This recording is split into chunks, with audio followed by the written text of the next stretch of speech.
네, 여러분 이제 다시 시작해 보겠습니다.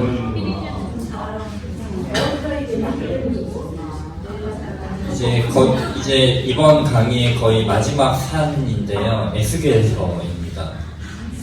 에스겔서는요, 사실 이게 남반구 멸망기와 포로 이후가 절묘하게 걸쳐 있습니다. 그래서 이제 이 뒷파트에서 그래서 일부러 좀 하려고 순서를 그렇게 잡았고요. 크게 심판과 구원으로 나뉩니다. 심판과 구원으로 나뉘고, 유다, 이방, 유다, 전 세계 이런 식으로 나가는데요. 여기 이제 다 심판, 그리고 여기는 다 이제 구원. 크게 말하면 이제 이렇게 볼 수가 있고요. 그리고 에스겔이 누구인가를 이제 좀 볼 필요가 있는데, 이 에스겔서를 선포하는 장소가 이스라엘이 아니에요. 바벨론에서 선포한 말씀입니다. 왜냐?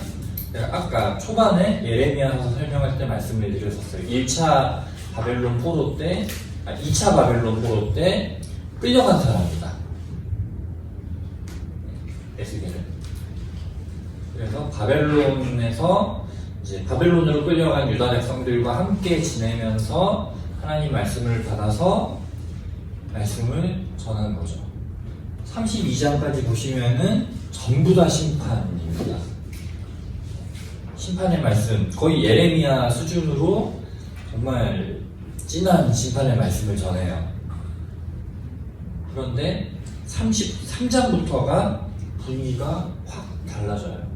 33장에서 무슨 일이 있느냐, 이제 보시면요, 33장 21절에서 22절까지에 예루살렘이 함락됐다라는 소식이 바벨론에 전해집니다. 지금 심판이 올 것이다라고 계속 전했잖아요. 근데 그 심판이 왔어요. 그러면은 이제 메시지가 심판이 올 것이다에서 심판 이후의 메시지로 바뀌어야겠죠. 그 심판 이후의 메시지, 하나님께서 예비하신 것은 구원의 메시지입니다. 그래서 이제 구원의 메시지로 바뀌는데, 이게 상호 대칭인 측면이 있어요. 어떻게 상호 대칭이냐? 예를 들면 심판의 말씀을 전할 때 상징적인 사건이 하나 일어납니다. 예루살렘 성전이 있잖아요. 예루살렘 성전 동쪽 문이 정문이에요. 동쪽 문이 정문인데 하나님의 영광이 그 성전 동쪽 문을 통해서 예루살렘 성전에서 나가버리는 사건이 벌어집니다. 하나님의 영광이 더 이상 이 하나님 백성의 나라인 이 이스라엘에 있지 않는 거죠. 그런데 이 부분, 이 40장에서 48장 부분에서 하나님이 새 예루살렘을 환상 중에 보여주세요. 그러니까 물리적인 예루살렘이 아니에요. 물리적인 예루살렘이 아니라, 물리적인 지금 그 팔레스타인 지방이 그 이스라엘이 아니라 궁극적으로 지금 우리로 따지면은 예수님 재림 이후에 궁극적으로 임할 그 하나님 나라겠죠. 그 새 예루살렘에 성전이 있습니다. 그 성전의 동쪽 문으로 하나님의 영광이 들어가시는 그런 내용이 나옵니다.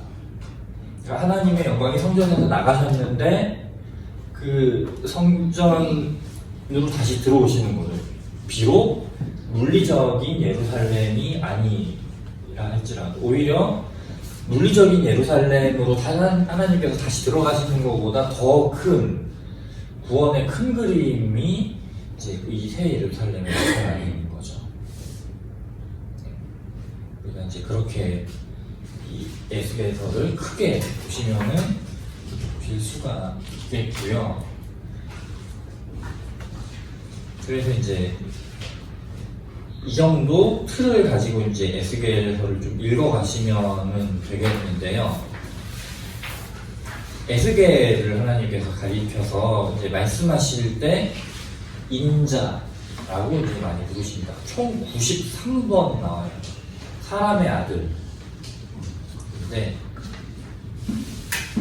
이거는 이제 하나님 말씀을 전하는 예언자가 위대한 게 아니다. 하나님의 말씀이 위대한 것이 예언자가 위대한 것이 아니다라는 것을 보여주는. 나중에 이제 예수님을 가리켜서 인자라고 이제 쓰게 되지만, 사실 여기 에스겔에게 인자라고 썼던 것이 어느 정도 기반이 돼서 예수님에게 인자라고 쓸 때 예수님의 인성에 대해서 설명이 좀 되는 거죠. 인간으로서 가지는 유약함, 한계, 이것이 인자라는 표현에 그대로 드러나는데요. 실제로 이사야, 예레미야, 에스겔이 전부 다 하나님께 소명을 받는 장면이 나오는데, 이사야는 이제 이사야 6장에 한 장 딱 나오고요. 예레미야도 예레미야 1장 한 장 나오는데, 에스겔만 1, 2, 3장이 이제 소명 부분이에요. 근데 에스겔 1장이 그 긴 구절이, 그러니까 에스겔 앞에 나타나는 하나님의 영광이 얼마나 장엄하고 위대한지를 설명하는데 에스겔 1장이 다 가요. 그리고 나서 에스겔 2장에 가서야 에스겔의 반응이 나오는데, 에스겔 그 앞에서 정말 너무 두렵고 떨려서 고꾸라지 그냥 엎드린 채로 고개를 들지 못합니다. 그 엄청난 하나님의 임재, 영광 앞에서 그 연약한 자기 인간이 뭘 어떻게 할 수 있는 게 없는 거죠. 그런데 그런 연약한 인간을 통해서 하나님께서 하나님 말씀을 전하게 하시고 하나님의 역사를 일으키신 것이죠. 그리고 또 하나 중요한 것, 내가 야훼인 줄 너희가 또는 그들이 알리라 라는 거. 이게 총 65번 나오는데, 하나님께서 심판의 말씀, 구원의 말씀을 쭉 전하시는 이유가 이겁니다. 여기서 알다라는 거는 뭐 이제 그런 건강 상식 이런 거 있구나 라고 아는 거랑 차원이 다르다고 말씀드렸어요. 인격적인 암. 그러니까 부부가 서로를 잘 알듯이 하나님과 하나님 백성이 서로를 인격적으로 알고 인격적으로 친밀한 관계가 되는 것이 내가 야훼인 줄 너희가 그들이 알리라 라는 것이 이제 의미하고 있는 거죠. 그리고 이제 환상, 그리고 상징 행위 이런 것들이 나오는데, 그런 신비로운 뭐 환상 또는 행위가 중요한 것이 아니라 거기에 나타나는 하나님께서 주신 그 메시지가 중요하다고 말씀을 드렸습니다. 그래서 굉장히 여러 가지가 나와요. 예를 들면 사람 똥을 부어서 먹게 하시는 게 나오는데, 이게 이제 예루살렘이 완전 황폐하게 돼서 이스라엘 백성들이 이제 남은 사람들이 그렇게 비참하게 살아갈 수밖에 없는 것을 이제 그렇게 보여주시는 거죠.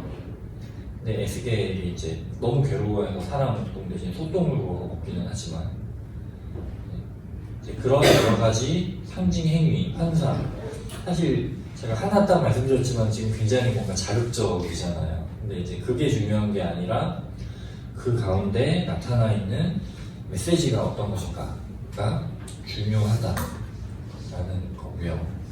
그리고 이제 본격적으로 포로 귀환 이후, 이제 에스겔 같은 경우에는 포로 귀환 이후에 어떨 것이다라는 걸 환상으로 좀 보여주신 거고, 실제로 포로 귀환 이후에 이제 상황 속에서 이제 선포된 말씀을 저희가 살펴볼 텐데요. 이 학개서랑 스가랴서랑 말라기서가 이제 서로 연결이 되는데, 그 중에서도 이제 학개서랑 스가랴서가 긴밀하게 연결이 됩니다. 백성들이 귀환을 한 다음에 처음에 이제 에스라 느헤미야서랑 이제 같이 봐야 돼요. 이 학개서랑 스가랴서는 처음에 성전을 다시 건축을 합니다. 성전을 건축을 하는데 에스라서에서 성전을 건축하고요. 느헤미야서에서 성벽을 재건을 해요. 근데 사실 이 성전이 굉장히 볼품이 없었습니다. 솔로몬 때는요. 솔로몬 때 요즘 그 라떼는 말이야 뭐 이런 말 많이 유행하잖아요. 근데 이제 솔로몬 때는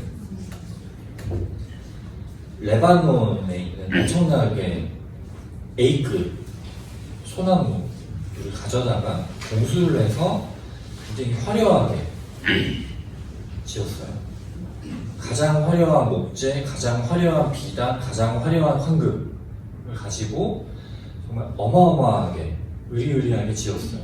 그런데 지금 포로 귀환한 상태에서 과연 그런 A급 소나무를 구할 수 있을까요? 과연 A급 비단, A급 황금을 구할 수 없었겠죠. 그래서 성전 주춧돌이 이제 올라갈 때 이제 그때를 기억하는 사람들, 그러니까 원래 성전을 기억하고 있는 사람들, 뭐 그때는 예를 들면 뭐 10살 미만의 뭐 지금 뭐 우리 뭐 유초등부나 아니면 뭐 유치부 친구들 나이 정도 됐을 때 그 성전을 봤던, 지금은 이제 뭐 거의 한 7, 80 먹으신 그분들이 그 이제 성전 이제 기둥과 주춧돌이 올라갈 때 보면서 울어요. 이제 에스라서에 나오는 본문입니다. 근데 그 운 이유가 이제 두 개가 있는데, 하나는 하나님의 성전이 다시 이제 재건된다라는 감격의 눈물 하나. 또 하나는 내가 어렸을 때 봤던 그 성전은 너무나 화려하고 너무나 웅장했는데 지금 이제 올라가는 성전은 너무나 볼품이 없는 거죠. 정말 그 주변 뒷산에서 이제 대략 별로 질 좋지 않은 나무들 수습해서, 별로 질 좋지 않은 돌들 수습해서 이렇게 짓는 거니까 당연히 볼품이 없었겠죠. 그런데 두 가지 의미가 있었는데 그마저도 한번 중단이 돼요.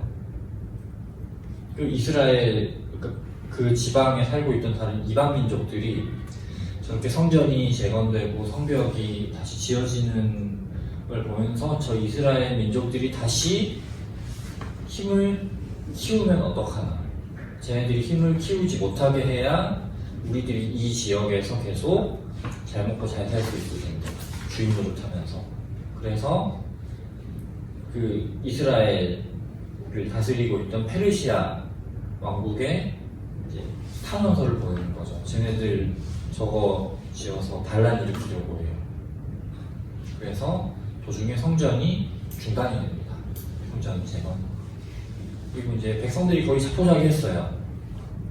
그때 하나님께서 학개와 스가랴에게 임재하십니다.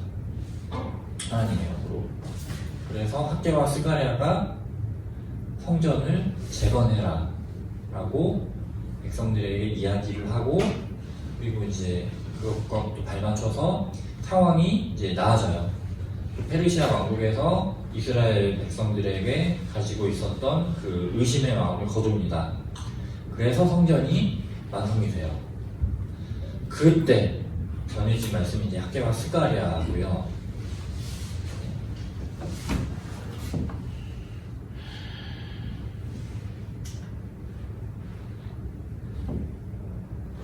중심 내용이 그래서 성전을 다시 짓는 거죠. 그래서 2장 8절 9절 보면 이제 지금 이 성전이 너희 눈에 볼품이 없어 보이겠지만은 솔로몬 성전 때보다 지금 짓는 이 볼품 없는 성전에 내가 더 큰 영광으로 임하겠다. 지금 이 볼품 없는 성전에 임하는 나의 영광이 이제 솔로몬 성전에 임했던 그 영광보다 훨씬 더 클 것이다 라는 거죠. 그러면 이제 이스라엘 백성들이 할 일은 무엇이냐? 그것을 믿음으로 성전을 재건하고 하나님 앞에서 정결함을 회복해라. 그리고 이 성전 재건을 이끌고 있던 정치적인 지도자들이 있었어요. 스룹바벨이라고 하는 페르시아에서 세운 유다 총독이 있었고요. 그리고 대제사장 이름이 여호수아였습니다. 그러니까 이제 그 모세 다음 여호수아에서 이제 이름을 딴 거죠. 사실 이 여호수아라는 이름이요, 우리나라로 따지면 뭐 철수 영이 이런 식으로 굉장히 보편화된 제일 많은 이름이었어요. 그래서 이제 이 스룹바벨과 여호수아에게 영적인 권위를 실어주는 것까지 이 학개서에서 한 것이죠. 그래서 이제 이것이 바로 그 성전 재건을 독려했던 학개에게 임하신 하나님의 말씀이고요. 그냥 보시면 되고, 스가랴는 성전을 재건해라와 함께 그 이후에 이제 하나님이 어떻게 회복시키실 것인가를 조금 더 큰 비전을 보여줍니다. 큰 비전을 보여주면서 그 모든 것이 힘도 아니고 사람의 힘도 아니고 사람의 능력도 아니고 오직 하나님의 영으로 하나님이 이루실 것이다 라고 이제 말씀을 하시고, 역시 유다 총독 스룹바벨과 대제사장 여호수아의 영적인 권위를 세워주는 그런 역할을 한 것이 스가랴서입니다. 그래서 이제 이런 것들을 조금 이제 보시면서 여러분이 이제 스가랴서를 읽어 가시면 되겠고요. 그래서 이제 그 비전이 정말 궁극적인 회복의 비전이었고, 그 비전이 이제 1차적으로 예수 그리스도를 통해서 이루어지는 거잖아요. 그래서 신약 성경에서 스가랴서가 많이 인용이 됩니다. 예수 그리스도가 바로 이 비전을 이루어 가실 진정한 왕이시다라는 거죠. 그런 것을 저희가 염두에 두고 가면 좋겠고요. 신약 성경 마지막에 나오는 말라기인데요. 말라기 사실 굉장히 짧지만 복잡하거든요. 굉장히 논쟁적인 책입니다. 여기에 총 6가지의 논쟁이 이 짧은 성경에 나와요. 어떤 거냐, 이제 약간 정반합 같은 건데, 첫 번째 논쟁 예를 들어 보면요, 하나님이 이렇게 말씀하세요. 내가 너희를 사랑했다.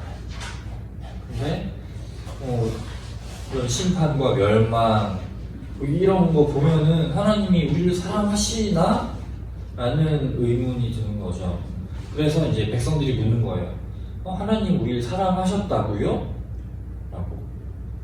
그러면 하나님께서 거기에 대해서 이제 다시 말씀을 하시는 거죠. 예를 들면 내가 야곱을 택한 것처럼 내가 너희를 택했다. 내가 에서를 택하지 않고, 그러니까 에서의 후손이 에돔이잖아요. 내가 에돔을 택하지 않고 이스라엘을 택했다. 에서가 아니라 야곱을 택했다. 내가 그 자격 없는 야곱을 택한 것처럼 너희를 사랑한다. 이런 식으로. 그러면서 여러 가지 이제 당시에 이스라엘 백성들이 포로귀환 이후에 그 비전을, 이제 하나님 백성으로서의 비전을 잃어버린 채 그냥 형식적으로 이제 생활하고 있던 것에 대해서 하나님께서 신랄하게 이제 돌아와라 라고 말씀하시는 것들이 나옵니다. 이제 그런 것들을 염두에 두시고 보시면 좋겠고요. 그런데 염두에 두실 게 맺은 말이 말라기서는 특히 중요해요. 이제 하나님 백성답게 사는 것과 함께 마지막에 이제 어떻게 끝나느냐, 모세의 율법을 기억해라. 4장 4, 5, 6절 보시면은 4절에서 모세의 율법을 기억해라. 그리고 야훼의 크고 두려운 날, 그 심판의 날이라고 계속 말씀을 드렸었죠. 그 심판의 날이 이르기 전에 엘리야를 보내겠다. 그리고 이제 이 엘리야가 어떤 역할을 할 것이다 라고 하고 말라기서가 끝이 납니다. 그런데 그러니까 이제 원래 히브리 성경에서는요, 이 말라기 다음에 이제 성문서라는 그러니까 율법서와 예언서가 아닌 그 다른 성경 묶음이 이제 추가가 돼 있거든요. 근데 이제 나중에 이 히브리어 성경을 헬라어 고대 그리스어로 이제 번역을 하는 과정에서 이제 이 순서를 편집을 해요. 그래서 구약 성경의 제일 마지막 책으로, 그러니까 지금 우리가 보고 있는 그 구약 성경의 순서대로 이제 순서가 바뀌는데 말라기서가 구약 성경의 가장 마지막에 옵니다. 그러면 이게 어떻게 읽히냐면요, 하나님께서 내가 엘리야를 보내겠다. 근데 그 다음 마태복음 딱 펼쳤는데 누가 나오느냐? 세례 요한이 나와요. 세례 요한은 당시 때부터 말라기에서 하나님께서 보내신다는 엘리야가 이 사람 아니냐 라고 이제 얘기들을 했거든요. 그래서 말라기에서 하나님이 말씀하신 그 예언이 이루어졌네 라는 거죠. 메시아가 오기 전에 엘리야를 먼저 보내셨다고 했는데 그럼 엘리야가 왔네? 그럼 메시아도 왔겠다. 그게 예수 그리스도. 이렇게 연결이 되는 거죠. 그래서 말라기가 이제 구약 성경의 가장 마지막 책이 되었다라는 것이 굉장히 중요한 의미를 지닙니다. 그래서 사실 이제 히브리 성경의 예언서가 이제 말라기에서 이렇게 끝이 나고 구약 성경도 말라기에서 이렇게 끝이 나서 우리 강의도 여기서 끝나야 되겠지만 저는 의도적으로 편집을 해서 이제 이 예언서에 들어가 있지 않지만 한글 성경에는 들어가 있는 책 하나를 일부러 제일 마지막에 넣습니다. 그게 이제 여러분 주일학교 때부터 많이 접해 오셨을 다니엘서. 다니엘서를 좀 같이 볼게요. 그리고 강의 한 14쪽을 보시면요, 사실 여러분 다니엘서 많이 익숙하실 거예요. 그런데 여러분이 익숙하신 그 다니엘서가 정확히 딱 절반 부분입니다. 아주 중요하지만 뒷부분은 제가 지금까지 30몇 년 신앙생활 하면서요, 사실 다니엘서 7장부터 12장 가지고 설교를 들었던 기억이 거의 없습니다. 모태신앙이에요, 참고로. 제가 5살 유치부 때부터 한 주도 빠지지 않고 계속 예배를 드렸습니다.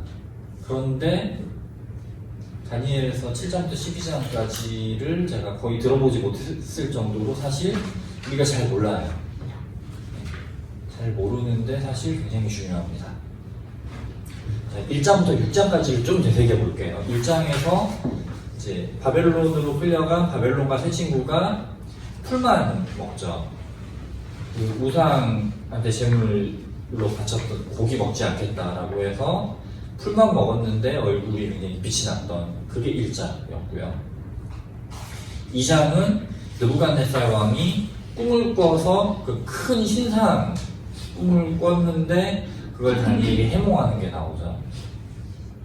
3장에서는 그 꿈의 영향인지는 모르겠지만 느부갓네살이 큰 신상을 세우고 거기 절해라.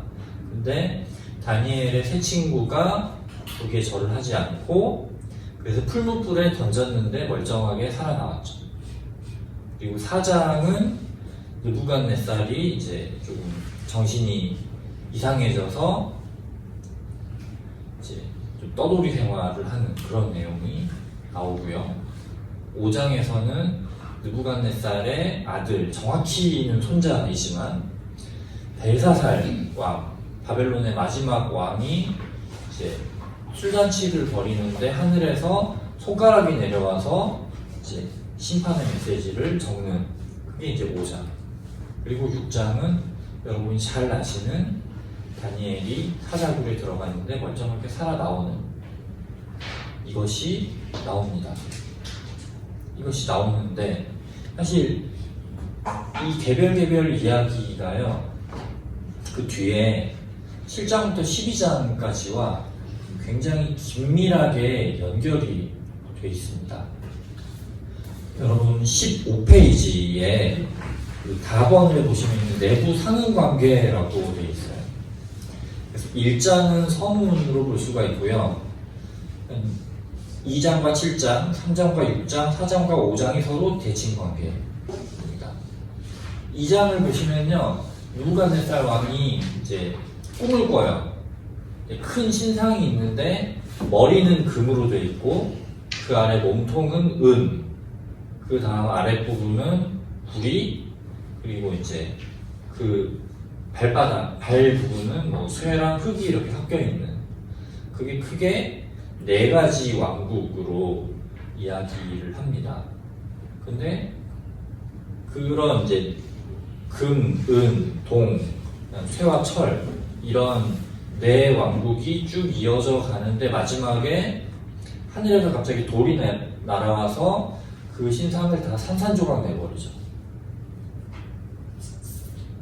4왕국을 산산조각 내버리고 궁극적으로 남는 그 돌, 하나님이 내리신 그 돌, 결국에 사람이 세운 모든 나라는 다 멸망하고 하나님의 통치가 마지막 순간에 남고 영원히 하나님의 통치만 지속된다 라는 겁니다. 근데 7장에도 다니엘이 환상 중에 4개의 나라를 봅니다. 4개의 나라를 보고 이제 그 4개의 나라 이후에 궁극적으로 하나님의 통치만이 남게 되는 것을 보게 돼요. 이제 라번의 표를 보시면은 이 첫째 왕국, 둘째 왕국, 셋째 왕국, 넷째 왕국에 대해서 학자들 사이에 여러 해석들이 있습니다. 첫째 왕국은 바벨론이다. 그리고 메데 바사라고 이제 개혁 성경에 나오는데, 그러니까 바벨론을 엄밀하게 말하면 멸망시키는 게 그 바벨론의 한 지방이었던 메데라는 곳이고요. 그 메데를 멸망시키면서 대제국이 되는 게 메데 안에 있었던 페르시아였어요. 그래서 보통 이제 메데, 페르시아 이렇게 묶어서 한 나라인 것처럼 얘기를 합니다. 거의 한 형태로 되어 있었기 때문에 그 페르시아를 이제 멸망시키는 게 그리스 헬라 제국이에요. 그래서 바벨론, 메데, 페르시아, 헬라 이렇게 4왕국이 아니냐, 또는 이제 메데를 빼고 바벨론, 페르시아, 헬라, 로마 이렇게 해석하기도 합니다. 그런데 사실 이 4왕국이 어디냐는 사실 별로 중요하지 않아요. 중요한 것은 이 4왕국은 다 사람들이 세운 사람들의 왕국이라는 거죠. 그래서 뭐 이게 바벨론, 페르시아, 헬라이든 아니면 뭐 미국, 중국 아니면 뭐 소련 옛날에 이든 그거는 별로 중요하지 않습니다. 중요한 것은 사람이 통치하는 이 통치가 결국에 다 없어지고 궁극적으로 하나님의 나라만이, 하나님의 통치만이 남게 될 것이다 라는, 이게 이제 다니엘의 전체 주제와도 일맥상통하는 거죠. 근데 이제 특히 넷째 왕국을 헬라로 부려는 이제 움직임들이 좀 많긴 하더라고요. 스가랴서에서도 조금 이제 나오고 이 다니엘서에서도 나오는데, 그러니까 페르시아는 이스라엘을 별로, 그러니까 유다를 별로 이렇게 박해하지 않아요. 그들이 자유롭게 자신들의 신앙 생활을 할 수 있도록 권면을 합니다. 근데 헬라는 그 소수민족들의 종교를 통제하는 식으로 자신들의 통치를 이어나가려고 해요. 그래서 만행을 저지르고 박해를 하기 시작합니다. 특히 안티오쿠스 에피파네스 4세라는 뭐 이제 신의 현신 뭐 이런 뜻을 가지는 그런 이름 뜻을 가지는 왕인데, 예를 들면 이게 성전을 새로 지었잖아요. 그 그 율법서에 보면요, 이스라엘 백성들은 돼지고기를 못 먹습니다. 그래서 뭐 우리 먹는 보쌈, 삼겹살 이런 거 못 먹어요. 지금도 율법서에서 돼지를 먹지 못하게 나와 있어요. 그래서 예루살렘 성전에서 제사 드리는 동물들은 다 양, 염소, 소 이렇게 돼 있어요. 근데 안티오쿠스 에피파네스 사제가 거기서 돼지의 피를 이제 성전에 이렇게 뿌려버린다거나 아니면 뭐 이제 돼지로 제사를 지내버린다거나 이제 그 이방 민족들이 지내는 식으로, 그거는 성전에 대한 모욕인 거죠. 그런 걸 비롯해서 이제 그 당시 이제 유대교 사람들을 엄청 박해를 한다거나, 그래서 이제 민족주의 혁명이 일어나가지고 이제 그 헬라 제국의 손아귀에서 벗어나기 위한 독립운동이 이제 일어나게 돼요. 그래서 이제 그런 박해가 일어나기 때문에 이제 넷째 왕국을 헬라로 좀 지칭을 하려고 하지만, 이게 넷째 왕국이 헬라이든 뭐 셋째 왕국이든 결국에 하나님의 통치가 이 모든 것의 결론이 된다라는 게 중요한 거고, 그리고 이제 안티오쿠스 에피파네스 4세로 대변되는 엄청난 박해가 있을 것이다 라는 것을 또 눈여겨봐야 되는 거죠. 그리고 이제 그 박해를 이겨내는 믿음의 용사들의 모습을 보여주는 게 중요합니다. 그래서 다니엘의 세 친구 풀무풀 가운데서도 하나님께서 지켜주셨다. 그리고 6장의 다니엘 사자굴 안에서도 하나님께서 지켜주셨던 그 믿음의 선조들의 모습을 그 헬라 제국 당시에 박해받는 사람들에게 보여주는 것이죠. 그래서 이제 다니엘이 환상을 보게 되고, 그 환상을 주로 또 이제 헬라 시대 박해받는 사람들이 많이 보게 된 것으로 이제 추정이 되는데, 그런 인간의 통치가 계속되는 가운데 박해받는 사람들의 모습, 그 박해를 이겨내는 그 믿음의 선조들, 이거를 보면서 그 박해받는 성도들에게 이제 격려를 해주는 거죠. 하나님의 통치가 궁극적으로 승리한다. 그러니 신앙을 지키고 잘 살아나가자. 4장과 5장의 내용도 이제 거기에 일맥상통하게 되는 거죠. 느부갓네살 왕이 왜 갑자기 정신이 나가게 됐느냐? 이제 그 왕국을 거닐면서 자기가 정복한 땅들을 이렇게 쭉 돌아보는 거예요. 그러면서 이거 내가 다 정복한 거다. 내가 잘나서 그렇게 된 거다. 근데 하나님께서 갑자기 천사를 보내셔서 이게 네 덕에 그렇게 된 게 아니다라는 거를 순간 느부갓네살을 치셔서 정신이 나가게 함으로써 깨닫게 하시는 거죠. 그래서 그 왕궁을 나가서 정말 짐승들과 같이 살게 되거든요. 느부갓네살 왕이 돌아와서 고백합니다. 하나님만이 참 신이시다. 나에게 이 모든 명예와 권력을 주셨던 분이 하나님이시다. 하나님을 찬양하는 걸로 끝나거든요. 그리고 느부갓네살의 손자인 벨사살 역시 자기가 잘나서 그 고대 중동 지방의 패권을 잡게 된 걸로 생각을 했어요. 그래서 이제 술잔치를 벌이는 게 5장에 나오는데, 그 술잔치를 벌이는 그릇들이 있을 거잖아요. 뭐 안주나 술을 담는 그 그릇들이 다 어디서 갖고 온 거냐? 예루살렘 성전에서 하나님 예배 드릴 때 쓰는 그 성전 집기들을 가지고 술잔치를 벌였어요. 하나님께서 엄청 대노하셔서 손가락이 나타나서 글씨를 쓰는 거죠. 내가 저울로 재봤는데 너 함량 미달, 그래서 너 멸망. 그리고 그 환상을 본 그날 이제 바벨론이 페르시아에게 멸망당했다라고 5장에 나오게 됩니다. 이걸 통해서 인간의 통치가 영원할 거라고 생각했던 사람들이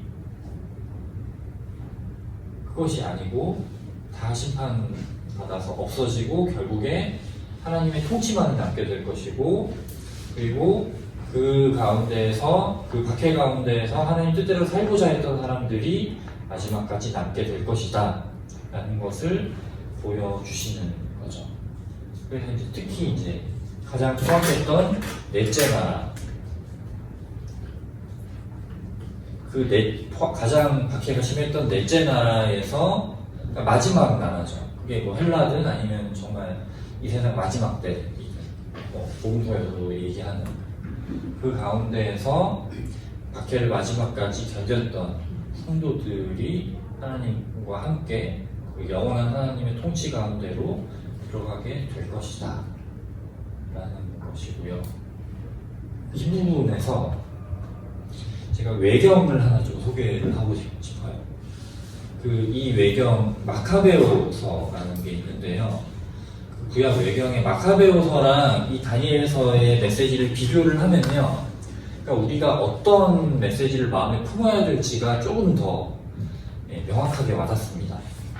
마카베오서는요, 시몬 집안이라는 그 제사장 집안이 있었어요.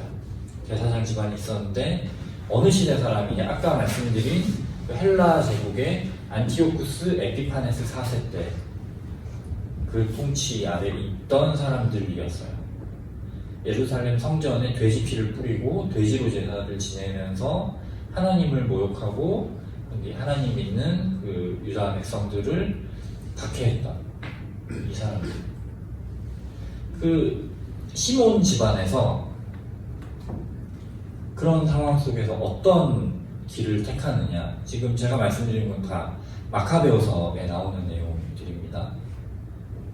군사혁명을 일으켜요. 무장혁명을 일으켜서 헬라 제국을 팔레스타인 지역에서 전부 다 몰아냅니다. 그리고 왕조를 세워요. 그 왕조가 하스모니안 왕조예요. 하는 이제 그 히브리어에서 정관사예요. 영어의 더 같은. 그리고 스모니안, 시몬 집안에서 세운 왕조, 하스모니안 왕조가 그런 뜻이에요. 그 왕조가 100년 정도 지속이 됩니다. 100년 정도 지속이 되다가 어디에 멸망을 하느냐? 로마 제국에 멸망을 해요. 그리고 이제 예수님 시대가 된 거죠. 그래서 예수님 시대 때 여러 이제 민족주의적인 그 무장혁명으로 이스라엘 국가를 세우려고 했던 사람들, 뭐 열심당원 같은 사람들, 그 예수님 제자 중에도 열심당원이 있었죠. 열심당원들. 이 사람들이 다 어떤 것을 근거로, 어떤 것을 모델로 그런 활동들을 했느냐. 이 마카베오서에 나오는 시몬 집안, 하스모니안 왕조, 제2의 하스모니안 왕조를 건설해보자 라는 거. 그게 이제 그 사람들의 궁극적인 목적이었어요. 민족주의적인, 하나님 백성인 이스라엘 백성들이 세우는 그 민족국가 회복, 그게 그들의 궁극적인 목적이었습니다. 그리고 예수님이 그런 역할을 해주시기를 굉장히 바랬어요. 그런데 예수님은 그렇게 오신 메시아가 아니셨죠. 예수님이 더 가지고 계시는 큰 그림, 그러니까 온 백성, 이방 민족들까지 다 포함하는 온 백성들의 죄를 구원하시고 그 궁극적인 하나님의 나라 가운데에서 그 모든 민족들이 다 함께 참여하는 그 큰 그림을 가지고 계셨죠. 그리고 그 큰 그림을 보여주는 것이 바로 다니엘서라고 볼 수가 있겠습니다. 그래서 이제 이 마카베오서의 메시지를 조금 기억을 하시면 좋을 것 같아요. 마카베오서와 다니엘서를 비교를 했을 때 당시 이스라엘 백성들이 가지고 있었던 그 비전이라는 것이 얼마나 편협했는가. 하지만 그에 비교되는 하나님의 그 비전은 얼마나 크고 놀라운가. 이것을 우리가 같이 보시면은 좋겠습니다. 네. 그리고 이제 다니엘서의 기능, 성격 이런 거는 이제 그냥 참고로 보시면은 되겠고요. 네, 지금 엄청나게 많은 내용을 저희가 쭉 달려왔어요. 지금 저희가 대예언서 2개에 사실 다니엘서도 그 스케일 때문에 대예언서 급으로 거의 보거든요. 그래서 대예언서를 거의 한 책 3개와 소예언서 6개의 예레미야 예가까지 해서 지금 저희가 엄청나게 많은 내용을 했는데요. 네, 여러분 아마 궁금하신 점이나 좀 의문 나는 것들이 있으실 거예요. 그리고 이제 저번 시간에 이제 그 고인규 집사님께서 성전 신학에 대해 질문을 해주셨는데 이제 제가 대략적으로 좀 찾아봤습니다. 이제 성전 신학이라는 게 결국에 이제 성전이 강조를 하는데 성전을 그 물리적인 성전으로 보지 않았어요. 물리적인 성전으로 보지 않고 하나님의 임재가 있는 곳을 성전으로 보았습니다. 그래서 하나님의 임재가 있는 곳이 성전이면 이제 신약으로 넘어왔을 때 교회가 성전이고 그리고 이 교회 건물 자체보다는 하나님 믿는 하나님의 사람들 개개인이 또 성전이 될 수 있는 거죠. 그래서 이제 사실 교회 건물 이런 거 굉장히 우리가 중요하게 여기잖아요. 지금도 많은 한국 교회에서. 그런데 그것이 아니라 하나님이 임재하시는 그곳이 중요하다. 이게 이제 대략적으로 봤을 때 이제 성전 신학이라고 볼 수가 있겠고, 그래서 이제 에스겔서랑 좀 비교해 볼 수 있을 것 같아요. 이제 이스라엘 백성들은 물리적인 예루살렘 성전의 회복을 바랬겠지만 하나님이 꿈꾸게 하신, 그리고 궁극적으로 임하시는 것은 그 물리적인 예루살렘이 아니라 새 예루살렘의 성전이다. 그리고 그 새 예루살렘의 성전을 이제 지금 하나님께서 세우신 교회, 그리고 그 교회를 이룬 우리 개개인을 통해서 나타내신다 라는 것을 저희가 좀 생각해 보면은 좋겠습니다. 네. 궁금하신 점이나 질문 있으시면요, 이 내용 좀 많은 것들 좀 찬찬히 보시면서 같이 좀 더 얘기 나눠보면 좋겠습니다. 예, 제가 질문 드리겠습니다. 이제 요한계시록을 읽다 보니까 네. 새 예루살렘이 내려오지 않습니까? 네. 근데 그게 정육면체더라고요. 네. 저는 그동안 그냥 상징이다라고만 이렇게 얘기를 들었고 배워왔어요.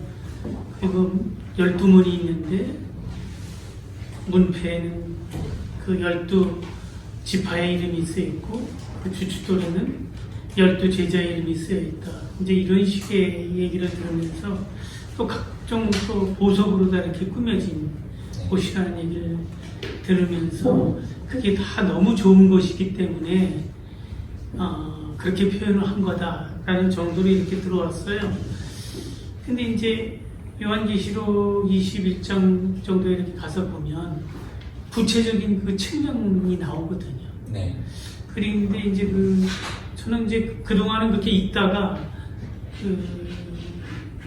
불신자가 이제 쓴 글을 읽게 됐어요. 예. 근데 뭐라고 하냐면 천국은 너무 좁아갖고 냄새나는 곳이다. 그렇게 얘기를 하는 거예요.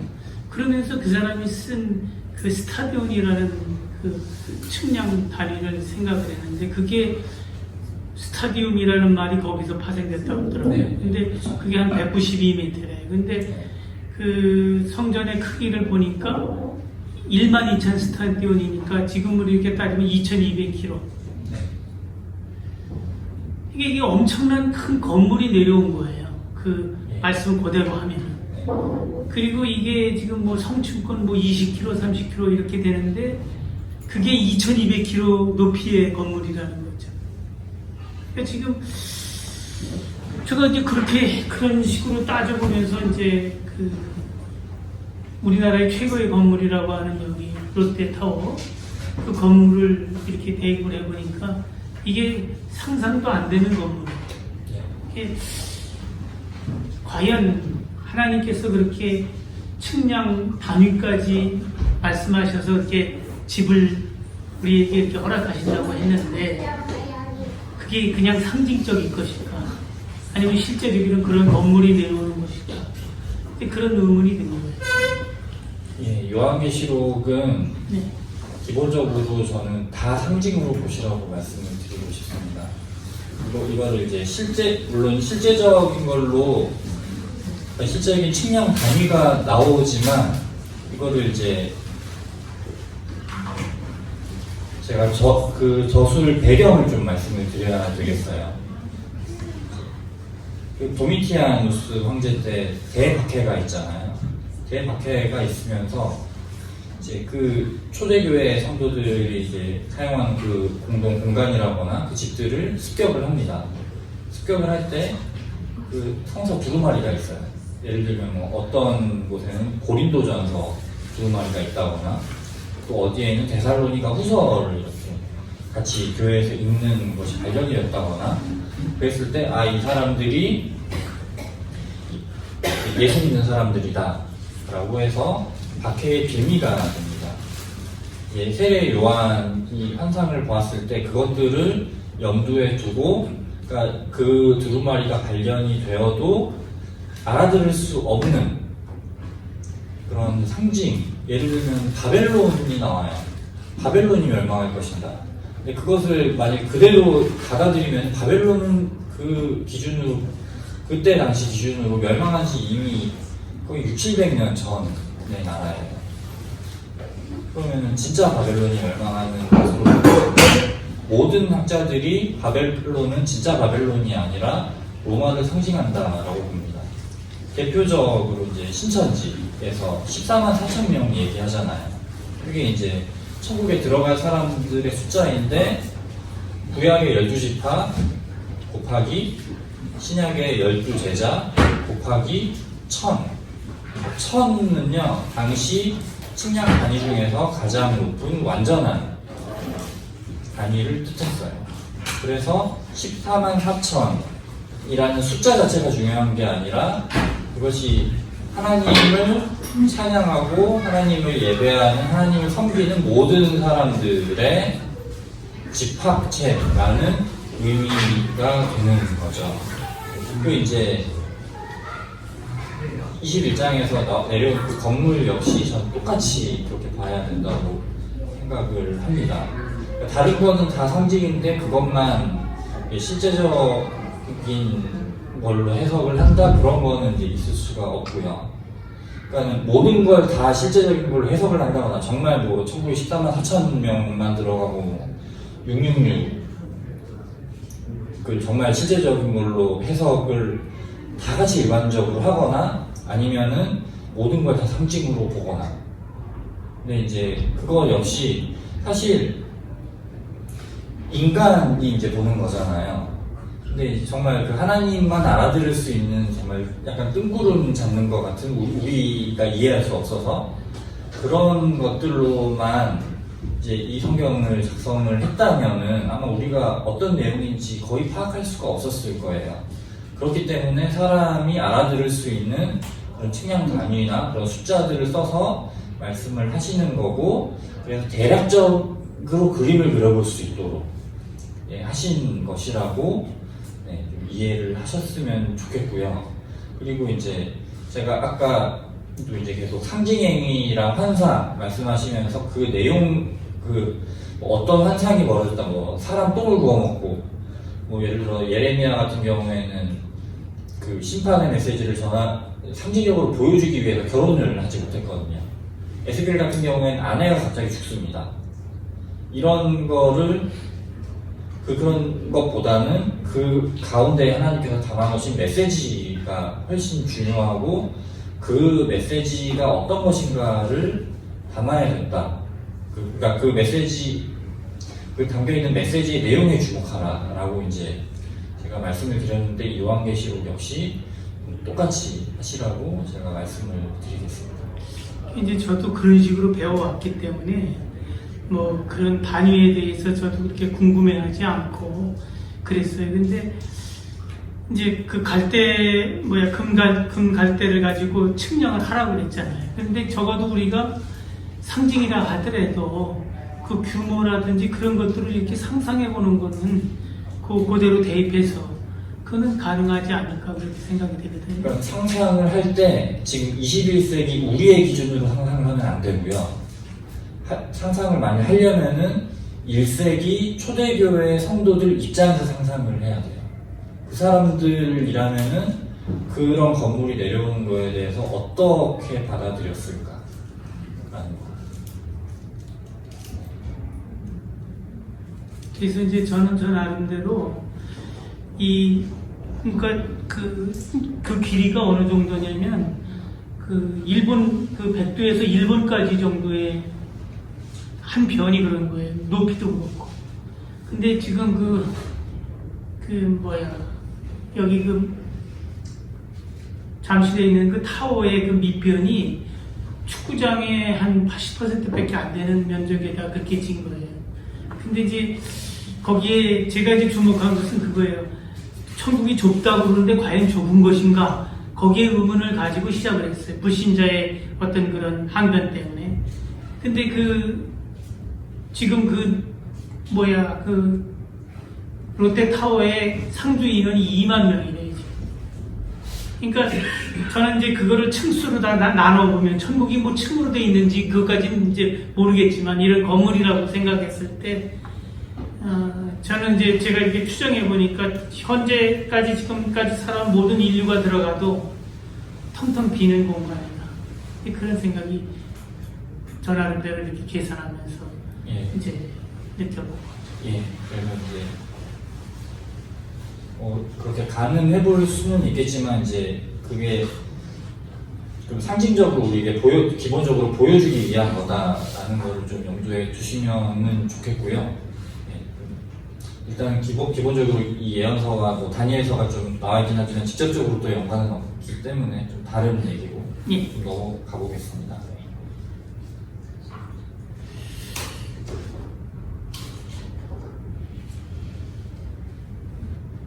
어떠신가요?